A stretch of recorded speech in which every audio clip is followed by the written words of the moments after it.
하나님의 말씀 창세기 34장 1절로부터 보시겠습니다.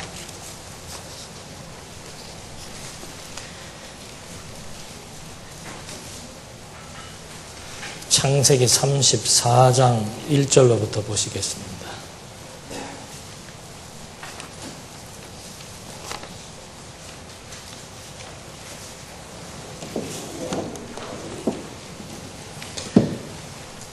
레아가 야곱에게 낳은 딸 디나가 그 땅 여자들을 보러 나갔다. 히위 사람 하몰의 아들이며 그 땅의 통치자인 세겜이 디나를 보고 그 여자를 붙잡아 동침하고 욕을 보였다. 세겜의 마음이 야곱의 딸 디나에게 끌려 그 소녀를 사랑하였으므로 그 소녀의 마음을 사려고 친절하게 말했다. 또 세겜이 자기 아버지 하몰에게 이 소녀를 제 아내로 삼게 해 주십시오라고 말하였다. 한편 야곱은 세겜이 자기 딸 디나를 더럽혔다는 것을 들었으나 자기 아들들이 들여서 그의 가축과 함께 있으므로 그들이 돌아오기까지 조용히 있었다. 그때 세겜의 아버지 하몰이 야곱에게 말하려고 왔다. 야곱의 아들들이 소식을 듣고 들여서 돌아와 슬퍼하며 분노하였다. 세겜이 야곱의 딸과 동침하여 이스라엘을 격분하게 하였으니 이것은 해서는 안 될 일이었다. 우선 7절까지만 봉독해 드렸습니다.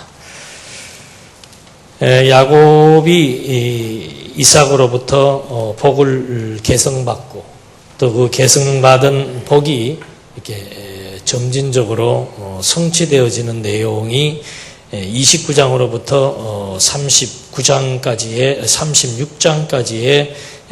소개되고 있습니다. 우리는 이런 그 야곱이 받은 복이 그대로 성취되어지는 내용들을 하나하나 점검해 보면서 하나님이 어떠한 분이신 것을 확인해 볼 수 있습니다. 야곱이 받은 야곱의 복과 언약 성취.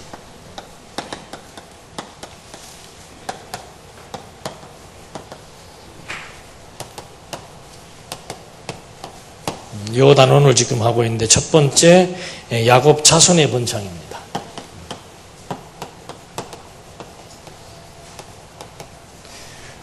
두 번째가 언약의 땅으로의 기환이고 세 번째가 숙곡과 세겜 성정복입니다.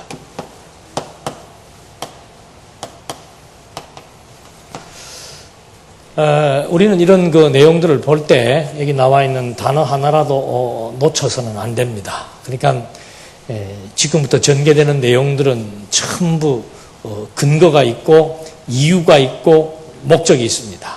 그러니까 짧은 내용이든 긴 내용이든 상관이 없이 성경은 단원도 그 자체 내에서 가지고 있는 어떤 원리에 입각된 동기, 이유, 목적들이 있습니다. 그래서 여기 보면은 야곱이 이미 이삭에게 비록 거짓말을 해서 복을 얻었지만 그 복은 이미 어떤 그 방법과 상관이 없이 하나님께서 야곱이 출생하기도 이전부터 잉태되었을 때 하나님은 야곱을 선택했고 야곱을 지명했고 야곱에게 이삭이 가지고 있던 복을 계승하기로 하나님은 이미 작정하신 겁니다. 그래서 그렇게 하나님의 뜻대로 야곱이 이 복을 계승을 받았고 이제 그 계승받은 복이 실제로 성취돼야 되는 거죠. 그래서 그 성취, 언약과 성취는 동전의 양면이라고 그랬습니다. 성취, 왜 성취되는 하나님이 언약하셨다. 이건 변할 수 없는 불변의 원칙입니다. 그래서 언약대로 성취되는데 그 언약대로 성취하시는 이유, 이건 모든 구약의 내용에 일관되게 적용되는 겁니다. 이유는 뭔가? 하나님께서 언약을 이루시는 분이라고 하는 사실을 알게 하시려고. 그게 목적은 그게 깨달아졌을 때 언약을 성취하시는 여호와의 심이 깨달아졌을 때 그때 여호와 하나님의 영광을 경외하게 되는 거죠. 이것이 하나님 계시의 의도입니다. 그런 의도에 맞도록 하나님은 언약하시고 성취하시는 계시적 원리를 이미 아담에게, 노아에게, 아브라함에게 약속해 준 거죠. 그 원리에 의해서 지금 모든 이스라엘의 승리 역사가 전개되는 겁니다. 그런 맥락 속에서 하나님은 야곱에게 주신 그 복의 내용은 세 가지였습니다. 자손과 땅과 통치입니다. 성을 정복했다라고 하는 것은 어떤 통치 권세를 의미하는 거죠. 그래서 하나님께서 이삭에게 언약을 아브라함에게 언약을 했던 것 이삭에게 계승시켰고 이삭에게 계승된 복이 야곱에게 계승되는데 아브라함, 이삭, 야곱 다 부분적으로 세 가지 언약에 대한 확정들을 갖고 있는 거죠. 그런 맥락 속에서 야곱이 이제 자손을 번창하게 되는데 이런 과정들이 보면 참 재미가 있습니다. 자손 번창, 지난 시간도 그런 말씀 드렸습니다만은 사랑하는 아내와 결혼해서 번창하는 것이 정상인데 하나님께서는 꼭 인간의 생각과 반대되게 또 하나님께서는 형통한 길보다는 공고한 길로 이렇게 자꾸 굽이굽이 어려움 속으로 하나님이 섭리해 나가시는 거죠. 그 이유가 무엇일까? 이걸 우리가 이제 확인해 볼 수 있는 시간들입니다.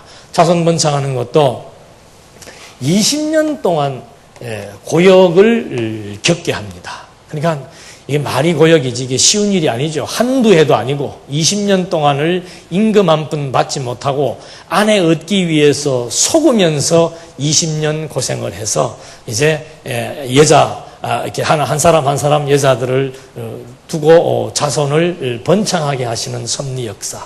그것도 사랑하는 여인이 아니고 미워하는 여인들, 별로 관심 없는 여인들을 통해서 번창하게 하시는 하나님의 섭리 역사. 이렇게 해서 이제 결국 하나님의 약속대로 부자가 되어서 하나님은 이미 야곱이 고향 땅을 떠날 때 약속을 했습니다. 너는 반드시 고향 땅으로 와야 된다. 왜냐하면 하나님께서 그 땅을 주시기로 약속했기 때문에. 그래서 20년 세월을 비록 고생을 하고 어려움을 겪었지만은 고향 땅으로 돌아올 때 부자가 되어서 돌아오게 한다는 하나님의 약속대로 마지막 끝판에, 그러니까 모든 것은 끝이 중요한 겁니다. 그래서 이 끝판에 결국 하나님께서는 한꺼번에 야곱을 거부가 되게 해서 그 야곱이 하나님이 언약한 땅입니다. 언약대로 자손을 번창시켰고 하나님이 언약한 땅으로 반드시 기환하게 하시는 하나님의 섭리 역사. 그걸 알게 하시려고 여기에서도 또 중요한 사건이 발생을 합니다. 그 중요한 사건이 뭔가? 에서와의 상봉입니다. 우리는 이 결과를 아니까 별로 그렇게 리얼하지 않을 수가 있습니다만은 야곱이 20년 고생 끝에 처자식을 거느리게 되었고 큰 재산을 얻게 되었습니다. 그런데 에서가 400명을 데리고 지금 온다라는 소식을 접했을 때 야곱은 이제 모든 것을 다 잃었다라고 좌절할 수밖에 없는 거죠. 형이 동생 죽이려고 20년 동안 이제 그냥 아주 정오심에 불타 있다라고 야곱은 생각할 수밖에 없었기 때문에 그 형 에서가 야곱을 잡으러 온다라고 혼자 판단을 한 것이죠. 그래서 완전히 절망하고 좌절하고 두려워해서 견딜 수가 없으니까 결국은 하나님이 보낸 천사와 씨름을 하게 되는 겁니다. 이 씨름에서 환도뼈가 부러지기까지 간절하게 하나님 앞에 매달릴 수밖에 없는 그런 처절한 위기적인 상황을 연출하시는 하나님의 섭리 역사. 근데 만나고 나서 보니까 에서의 마음은 야곱의 생각과 달랐지요. 모든 것 다 잊어버리고 야곱을 용납해주는 에서. 그래서 결국은 야곱이 거기에서도 뭘 배우는가? 정말 하나님께서는 내가 무일푼으로 홀몸으로 고향 땅을 떠나기 전에 약속하신 그 복과 언약이 그대로 성취되게 된다는 사실들, 야곱의 열심이나 야곱의 노력이나 인간의 방해나 인간의 공격이나 상관이 없이 하나님의 언약은 반드시 이루어진다라고 하는 사실을 21년 만에 확인하게 되고 그리고 거기에서 아내를 얻고 자식들을 얻게 되었고 그리고 정말 또 하나의 장애물을 만났을 때 두려워하고 좌절할 수밖에 없었지만 하나님은 에서의 마음을 돌이켜서 도리어 적대 관계에서 우호적인 관계로 만들어 나가시는 하나님의 섭리 역사. 이렇게 이제 에서와 상봉을 하게 되고 그 다음에 이제 오늘 공부하게 될 성을 정복하는 야곱에게도 어떤 통치 권세, 어떤 권세가 주어진다는 사실을 지금 확인시켜 주기 위해서 이제 숫곳과 세겜 성을 정복하게 하시는 하나님의 섭리 역사. 아니, 성정복하면 그냥 막 한꺼번에 들어가서 전쟁 치러서 이기면 좋을 거 아니에요. 그런데 성정복하기 전에 이제 사건이 벌어집니다. 그러니까 요 두 가지 사건을 겪고 난 뒤에 이 단원에서 첫 번째 나오는 것이 뭔가 하면 하나님께서 야곱으로 하여금 숫곡과 세겜에서 제단을 쌓게 하는 겁니다. 그 제단 쌓게 하시는 이유가 뭔가? 제단을 쌓는다는 것은 벌써 이제 제단에 제사를 드려야 될 대상자가 누구라고 하는 것을 알게 될 뿐만이 아니고 그분과 야곱과의 어떤 관계를 다시 한번 상기시켜 주는 거죠. 비록 20년 세월이 지났지만 하나님과 야곱의 관계는 하나님이 야곱을 지명해서 야곱에게 복을 주시기로 작정한 대상이고 그 대상 야곱에게 언약을 세우신 하나님께서 언약대로 이제 야곱의 이 비록 과정은 험악했지만 그런 과정들을 통해서 하나님이 여기까지 인도했다는 사실들을 깨닫게 하신 다음에 여호와 앞에 제단을 쌓게 해서 정말 하나님은 여호와라고 하는 사실을 찬송하게 하시는 이런 하나님의 교육적 의도. 그러니까 하나님의 관심은 다른 것 아닙니다. 뭐 야곱이 고생을 했다 안 했다 부자가 아니다 속았다 안 속았다 이런 게 중요한 것이 아니고 그런 일련의 다양한 방법들을 통해서 야곱의 일생은 하나님이 언약하신 대로 하나님의 계획대로 하나님이 치밀하게 섭리하신다는 사실을 깨닫게 한 다음에 야곱으로 하여금 여호와의 이름을 부르도록 하시는 것. 이것이 하나님이 여호와라는 사실을 알게 하고자 하시는 하나님의 섭리의 의도라는 거죠. 이렇게 제단을 쌓고 여호와의 이름을 불렀으면은 이제 그걸로 끝나면 좋은데 참 야곱의 일생도 험하고 지긋지긋해요. 그 다음에 무슨 사건이 발생하는가? 자기 딸 디나가 강간을 당하는 사건이 발생을 합니다. 참 성경에는 좀 이런 거 없었으면 좋겠는데 참 어처구니 없는 일이죠. 이렇게 참 우여곡절 끝에 하나님의 그 주시기로 했던 그런 땅까지 이렇게 점점점 접근해 들어오고 진입하고 있는데 거기에서 그냥 이 딸이 10대 소녀입니다. 뭐 역사적으로 보면 17세 정도라 그러는데 10대 사춘기 소녀 얼마나 호기심이 많겠습니까? 남의 동네 딱 가니까는 벌써 그 동네 아마 여자들끼리 무슨 뭐 파티가 있었던 모양이죠. 거기를 또 이쁘게 단장을 하고 거기에 참석을 하게 된 겁니다.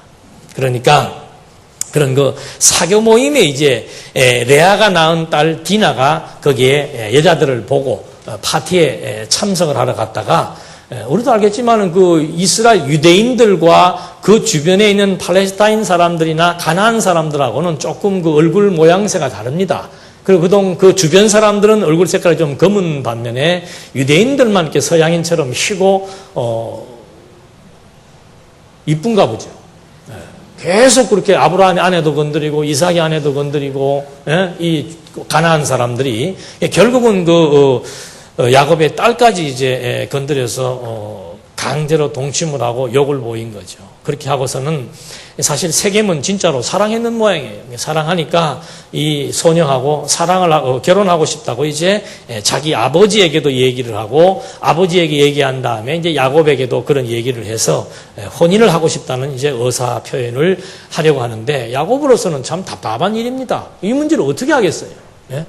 이걸 일을 만들자니 사건이 커지면은 처자식을 다 잃어버릴 수가 있고 재산도 잃어버릴 수가 있고 가만히 있자니 참 속이 뒤집어지는 일이고 이런 이제 상황 속으로 접하게 된 겁니다. 그래서 지금 문제를 일으키려고 하니까는 자식들이 지금 양을 치고 있으니까 잘못하면은 그 원주민들이니까 원주민들이 결합을 해서 뭐 야곱 식구 12명 죽이는 건 아무것도 아니죠. 그런 이제 불리한 위치에 있기 때문에 야곱은 잠잠고 기다리고 있은 겁니다.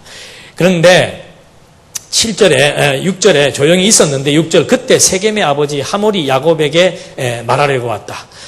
야곱의 아들들이 소식을 듣고 들에서 돌아와 슬퍼하며 분노하였다. 세겜이 야곱의 딸과 동침하여 이스라엘을 격분하게 하였으니 이것은 해서는 안 될 일이었다. 이 해서는 안 될 일이라고 하는 것이 윤리 도덕적인 차원에서도 물론 있겠습니다만은 성경은 윤리 도덕적인 차원에서 말하는 게 아니죠. 이 바로 이 세겜은 함 족속입니다. 그러니까 이미 노아 시대 때도 하나님의 아들과 사람의 딸들이 통혼한다는 것은 해서는 안 될 일입니다. 여기서도 마찬가지예요. 함의 족속과 야곱의 족속이 통혼한다라고 하는 것은 해서는 안 될 일입니다. 그래서 지금 야곱은 지금 그거에 대해서 지금 고심을 하게 됩니다. 8절 하몰이 그들에게 말하였다. 내 아들 세겜이 당신의 딸을 마음으로 사모합니다. 부디 그 소녀를 세겜의 아내로 주십시오. 우리와 함께 통혼하여 당신들의 딸들을 우리에게 주고 우리의 딸들을 당신들이 데려가십시오. 당신들은 우리와 함께 삽시다. 땅이 당신들 앞에 있으니 거기 살면서 장사도 하고 재산을 얻으십시오. 세겜도 디나의 아버지와 오빠들에게 말하였다. 내가 당신들에게 은총을 얻게 해주십시오. 당신들이 내게 무엇을 말씀하든지 모두 드리겠습니다. 신부값과 예물이 아무리 많더라도 당신들이 내게 말하는 대로 드리겠으니 다만 이 소녀를 내게 아내로 주십시오. 여러분 같으면 어떻게 하겠습니까? 어차피 딸은 지금 이제 시집도 못 갈 거고, 버렸는데. 마침 그 동네 추장이죠. 추장 아들이 지금 이렇게 딸을 연모하고 사랑해서 딸을 달라고 그러고, 재산 달라는 대로 다 주겠다. 땅도 주겠다. 여기서 그냥 편안하게 사십시오. 갈등이지요. 근데 지금 앞에서 이거는 무슨 일이라고 그랬습니까? 해서는 안 될 일이에요. 그러니까 참 하나님도 늘 이름이 뭐예요? 그 사고 저지른 친구 이름이 뭐예요? 세겜. 세겜은 딸을 연모하고 야곱은 속마음을 드러내지 않아요. 이러지도 못하고 저러지도 못하고. 그 다음에 그 아들들은 어떻게 합니까? 격분하는 거죠. 하나님이 이게 참 이게 모든 연출이 하나님처럼 기가 막힌 연출가가 없는 거예요. 이게 하나님이 지금 다 미리 준비해서 연출해 나가시는 겁니다. 그러니까 지혜자는 뭔가 어떤 사건이 발생했을 때 연출자가 하나님이라는 사실을 알고 도대체 이 연출의 의미와 목적이 어디에 있는지를 알면은 갈등할 필요가 없는 거죠. 근데 순간적으로 해서는 안 될 일이라고 지금 알면서도 지금 눈앞에 오는 이 세겜 집안에서 해주는 제시, 제안이 너무 지금 야곱의 마음을 흔드는 거죠. 이런 상황 속에서 야곱은 계속 지금 고민을 하고 있는데 보십시다. 13절. 세겜이 그들의 누이 디나를 들여뻤으므로 야곱의 아들들이 세겜과 그의 아버지 하몰을 속여 대답하였으니 야곱의 아들들이 그들에게 말했다. 우리는 할례 받지 않은 사람에게 우리 누이를 줄 수 없으니 이는 우리에게 수치스러운 일이기 때문입니다. 다만 당신들의 모든 남자가 할례를 받아 우리와 같이 된다면 우리가 당신들의 말에 동의하겠습니다. 그러니까 이 형제 야곱의 아들들은 지금 다른 생각하지 한 가지 생각밖에 없습니다. 너희들이 내 동생을 더럽혀 우리는 참을 수 없다. 너희들하고 이제 한판 전쟁을 벌이겠다는 단호한 생각을 한 거죠. 그래서 꾀를 낸 것이 뭔가 우리는 할례 받은 민족이니까 유대인들의 특징 중에 하나는 할례입니다. 그래서 유대인들은 반드시 할례 받기 때문에 너희 민족과 우리 민족이 하나가 되기 위한 하나의 절차 중에 하나는 뭔가 너희도 할례를 받아라. 그러니까 이 사람들은 그 말 그대로 고지 믿고 할례를 받은 거죠. 할례를 받아서 3일쯤 되어서 가장 통증이 심하고 움직일 수 없을 때 야곱의 아들들이 그냥 그 세겜성에 들어가서 이 사람들을 전부 다 전멸시켜버리는 이제 사건이 발생을 하게 되는 겁니다. 그래서 24절까지의 말씀에서 하몰과 세겜이 속아서 백성으로 할례를 받도록 하게 한 다음에 이제 그들이 25절 한번 보시겠습니다. 셋째 날 그들이 아파서 고통스러워할 때 야곱의 두 아들 곧 디나의 오빠인 시몬과 레위가 각자 자기 칼을 가지고 성읍으로 쳐들어가서 남자들을 모두 죽였다. 그들이 하몰과 그의 아들 세겜을 칼날로 죽이고 디나를 세겜의 집에서 데려왔으며 야곱의 다른 아들들도 그들의 시체를 넘어가 그 성읍을 약탈하였으니 이는 그들이 자기들의 누이를 더럽혔기 때문이다.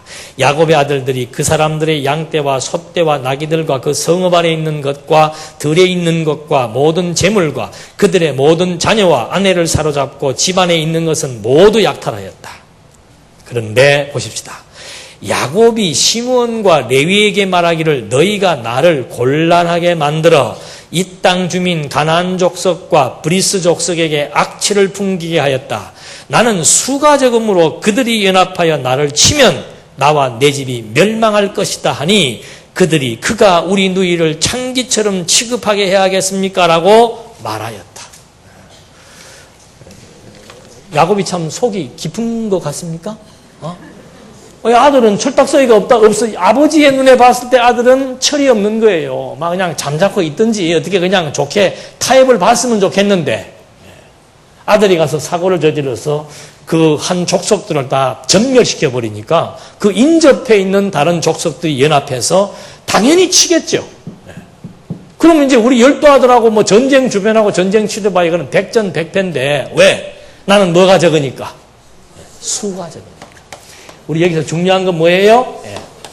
해서는 안 될 일.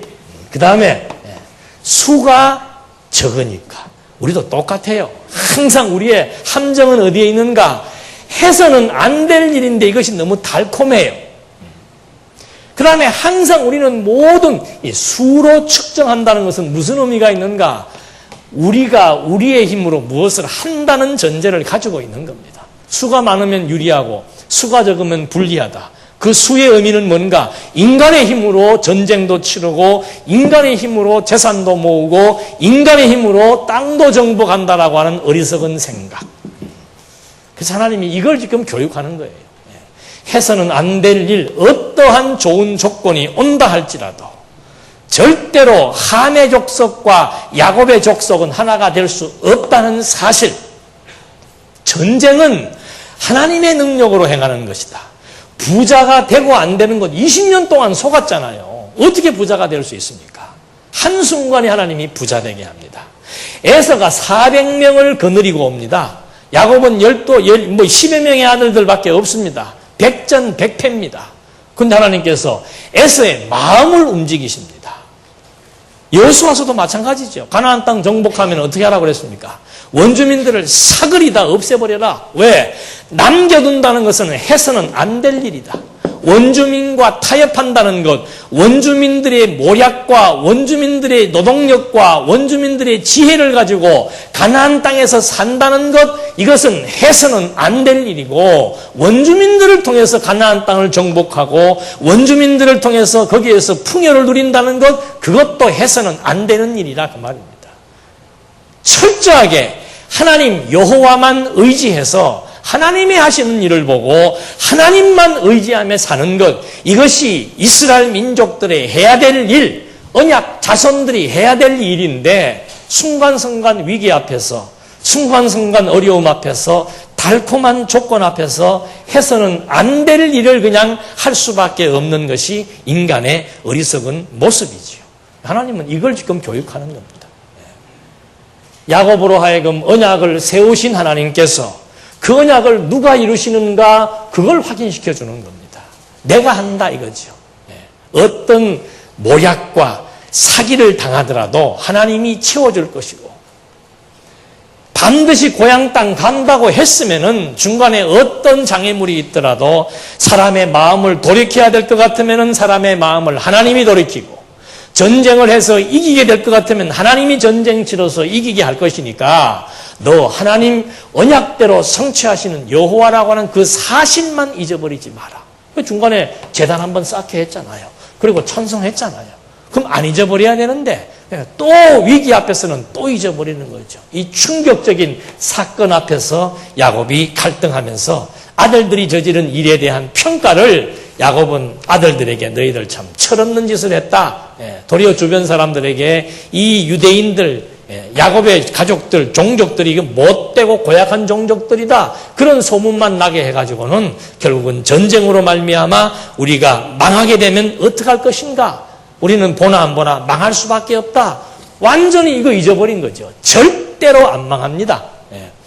아브라함도 이삭도 야곱도 절대로 망하지 않습니다. 유다 지파는 어떤 범죄와 어떤 불순종 앞에서도 절대로 망하지 않습니다. 왜? 하나님이 그들에게 언약을 세우셨기 때문에 인간의 행위와 상관없이 어떤 자연적인 재앙과도 상관이 없이 하나님의 언약은 반드시 확정된 언약이기 때문에 반드시 이루어진다는 사실을 깨닫게 해서 여호와만을 의지하며 살게 하시고자 하는 하나님의 의도가 있음에도 불구하고 또 순간 야곱이 어리석은 실수를 하게 되면서 아들들을 책망하는 내용이 나옵니다. 이러니 이제 35장으로 넘어가게 됩니다. 여기에서는 야곱과 에서의 번창 내용이 나옵니다. 내용은 그대로 야곱도 번창을 하고 에서도 번창을 합니다. 결국 하나님은 에서에게도 언약을 했고 야곱에게도 언약을 했기 때문에 일단 그들이 번창하는 내용이 나오는데 그 연결고리 사건을 그대로 하나님께서는 가지고 말씀을 하는 겁니다. 이렇게 지금 야곱이 갈등을 하고 있을 때 35장 1절 말씀에 보니까 하나님께서 야곱에게 말씀하시기를 일어나 베델로 올라가 그곳에서 살아라. 지금 야곱은 세겜성 정복하고 나서 거기에 좀 안주하고 싶었던 마음이 있었던 모양이죠. 그리고 이러지도 못하고 저러지도 못하는 상황 속에서 하나님이 지금 갈 길을 밝히 제시해 주는 겁니다. 일어나라. 가서 베델로 가라. 그리고 그곳에서 살아라. 그곳에서 내가 내 형 에서 앞에서 도망 나오던 때에 나타났던 하나님께 제단을 쌓아라 하시니 야곱이 자기 집안과 및 자기와 함께한 모든 사람들에게 말하기를 너희 가운데 있는 이방신들을 제거하고 자신을 정결케 하며 너희 옷을 갈아입어라. 우리가 일어나 베델로 올라가자. 나의 환난 날에 내게 응답하시며 내가 가는 길에서 나와 함께 하신 하나님께 내가 거기서 제단을 쌓으려고 한다 하였다. 그들이 자기들 손에 있는 모든 이방신들과 자기들 귀에 있는 귀고리들을 야곱에게 내주니 야곱이 그것들을 세겜 근처에 있는 상수리 나무 아래에 묻었다. 그리고 그들이 길을 떠났는데 하나님에 대한 두려움이 그들 사방에 있는 성읍들 위에 있었으므로 아무도 야곱의 아들들을 추격하지 않았다. 해서 35장 1절로 8절까지의 말씀에서 이제 야곱이 하나님의 명령을 따라서 베델에 단을 쌓는 내용이 나옵니다. 그러니까 여기 6절로부터 8절까지의 내용은 이제 결국 하나님의 약속대로 야곱이 베델에 이르렀고 그 베델에서 그 유모가 죽게 돼서 장례를 치른 이런 내용으로 이제 여기서 종결하게 되는데 하나님께서는 항상 이런 성을 정복하고 그 다음에 야곱과 에서의 번창을 그대로 유지시켜야 되는 거죠. 그러니까 여기서 머물러서 그들과 전쟁에서 죽을 수 없기 때문에 결국 하나님께서는 야곱에게 나타나서 베델로 가라고 지금 명령을 하시면서 야곱을 글로 옮기게 하는 겁니다. 그러니까 이 베델은 야곱이 얘기하지 않습니까? 베델은 어떤 것입니까? 내가 환난 날에 형과 아버지를 속이고 외삼촌 라반의 집으로 도피를 해야 되는 그 환난 날에 돌베개를 베고 잠을 잘 때 하나님이 그때 야곱에게 나타나서 야곱과 함께 할 것이며 야곱 너는 지금 반드시 고향 땅으로 돌아올 것이고 그때까지 내가 너와 함께 할 것이라고 약속했던 그 장소 그것으로 가라고 하나님께서 상기시켜 주는 거예요. 그러니까 야곱은 베델 그러면은 무엇이 생각나겠습니까? 야곱과 언약을 세우신 하나님 여호와에 대한 생각이 나는 거죠. 그러니까 두려워할 것이 없는 거예요. 하나님 잊어버리면 여호와를 잊어버리고 현실만 바라보게 되면은 해서는 안 된 일도 할 수가 있고 두려워할 수도 있고 놀랄 수도 있지만 하나님이 여호와라고 하는 그 언약의 언약 성취 하나님이 그걸 기억하게 되면은 두려움도 사라지게 되고 정말 하나님만을 의지하며 살아갈 수 있는 힘의 원천이 거기에 있기 때문에 하나님께서 이제 베델로 출발하라고 언약을 잊고 두려워하는 야곱에게 세겜을 떠나 베델로 가게 하시는 거죠. 이 베델은 아브라함이 단을 쌓은 곳이었습니다. 아브라함도 마찬가지예요. 아브라함에게 자손이 번창될 것을 약속을 하자마자 흉년이 들어서 애굽으로 피난 갔습니다. 그 애굽에서 아내를 누기라고 속였는데 아내의 태를 하나님이 보호하셔서 똑같이 약속했던 그 약속의 장소 베델과 아이 사이로 돌아오게 하시는 하나님. 거기서 아브라함도 여호와의 이름을 불렀고 이삭도 마찬가지고 야곱도 마찬가지죠. 그래서 이렇게 베델이라 그러면은 엘 베델, 다시 말하면은 베델의 하나님, 언약대로 성취하시는 여호와 하나님을 기억하는 장소, 그걸 베델이기 때문에 하나님께서 그걸 지금 기억나게 하기 위해서 야곱으로 하여금 그것으로 돌아가도록 섭리해 주신 하나님의 섭리 역사. 그렇게 하신 다음에 9절 말씀에 야곱이 밧단 아람에서 돌아왔을 때 하나님께서 야곱에게 다시 나타나셔서 그에게 복을 주시며 그에게 말씀하시기를 내 이름은 야곱이다. 그러나 내 이름을 더 이상 야곱이라 부르지 않겠고 이스라엘이 내 이름이 될 것이다 라고 하시며 그의 이름을 이스라엘이라고 부르셨다. 그러니까 자, 여기에서 한번 위기를 만났습니다. 디나 사건으로 위기를 만났을 때 하나님은 베델이라고 하는 장소를 통해서 여호와 하나님을 기억나게 했습니다. 그리고 다시 한번 언약의 하나님을 상기시켜 준 다음에 이제 또 다른 곳으로 데려가면서 야곱에게 하나님이 나타나셔서 이제 너 이름을 야곱이라고 하지 않고 무엇이라 부르겠다? 이스라엘이라고 부르겠다. 언제 이스라엘이라고 한번 불렀습니까?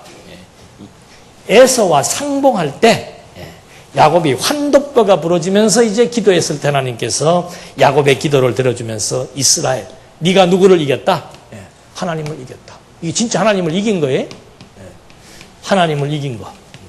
야곱의 이름을 통해서. 그러니까 야곱이 기도해서 하나님을 이겼다는 것은 어떤 표면적인 의미고 근본적인 의미는 뭡니까?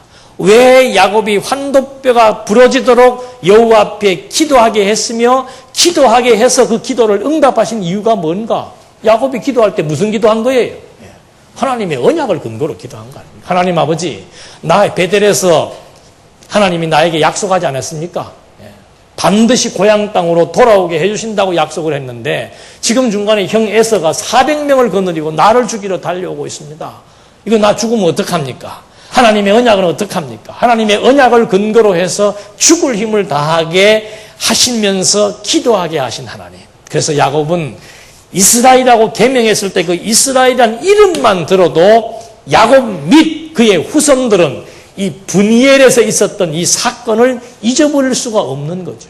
그래서 성경에 나와 있는 모든 개명된 이름들에게는 전부 의미가 있습니다. 그 의미는 일관되게 하나님의 언약을 기억나게 하는 그런 이름의 의미가 담겨져 있는 거죠. 그러니까 하나님께서 지금 야곱에게 주신 복과 언약이 성취되어지는 과정에서 자손이 번창되어지고 땅으로 귀환하고 성을 정복하는 이런 일련의 과정들을 통해서도 굵직굵직한 사건들을 통해서 하나님이 언약을 이루시는 여호와이심을 알게 해주셨고 또 야곱과 에서가 번창되게 하기 위한 하나님의 언약이 이루어지는 과정상에 있어서도 계속해서 야곱에게 베델의 장소를 통해서 하나님이 여호와이심을 기억나게 해주고 야곱의 이름이 이제부터는 이스라엘이라고 부르시겠다라고 하는 계명의 의미를 통해서도 하나님은 여호와로 존재하신다는 사실을 기억나게 하시는 이런 일련의 여러 가지 많은 사건들을 우리가 하나씩 확인을 해본 겁니다. 오늘 우리의 인생도 마찬가지죠. 우리가 원해서 안 좋은 일이 발생하는 것은 한 번도 없습니다. 우리하고 상관없습니다. 하나님이 전부 다 연출하시는 거예요. 20년 동안 엄청난 고생도 하게 하고 에서로 말미암아 청천벽력 같은 위기적인 상황도 당하게 하고 딸이 강간을 당하는 뼈아픈 아비의 아픈 심정도 겪게 하고 그것으로만 끝나는 게 아니고 자칫하면 원주민들에게 의해서 몰사당할 수도 있다라고 하는 위기를 만나게도 하시는 하나님의 섭리 역사.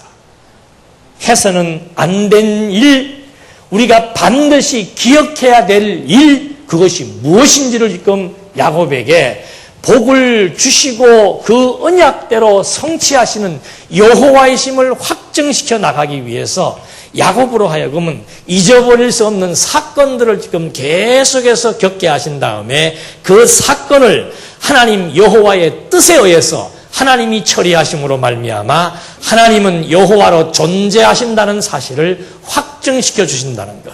이걸 오늘 우리에게 확인시켜 주는 겁니다. 이런 의미는 신학적으로 봤을 때 하나님의 작정 계획대로 그리스도가 이 땅 위에 오셔서 고난받고 승리하실 것에 대한 예표로서의 모형과 그림자라고 하는 사실들이 오늘 우리에게 신학적 의미로 다가오게 해서 그리스도를 통해서도 하나님이 여호와이심을 확증케 하고 이스라엘의 역사적인 사건들을 통해서도 하나님이 여호와이심을 확증케 해서 상천하지에 정말 모든 만사가 하나님의 계획대로 이루어진다는 사실을 오늘 살아가는 우리들에게, 선택받은 언약 백성인 우리들에게 각인시켜서 여호와만을 의지하게 하시는 하나님, 해서는 안 될 일이 무엇인지를 정확하게 깨닫게 해주어서 이 땅에 사는 동안 선한 일이 무엇인지를 분별해서 여호와 하나님만을 경외하며 살아가게 하실 하나님의 언약 성취의 역사 섭리가 이제 야곱의 일생을 통해서 하나하나 확인하게 된 것입니다. 기도하시겠습니다.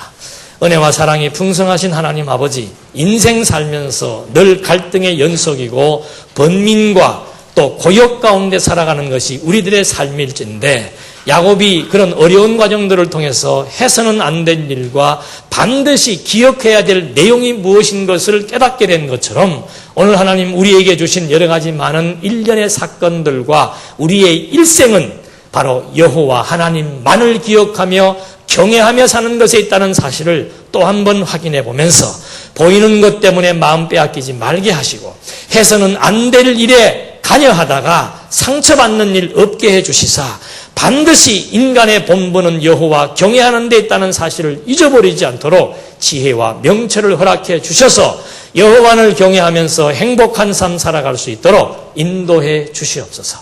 예수님의 이름으로 기도드립니다. 아멘.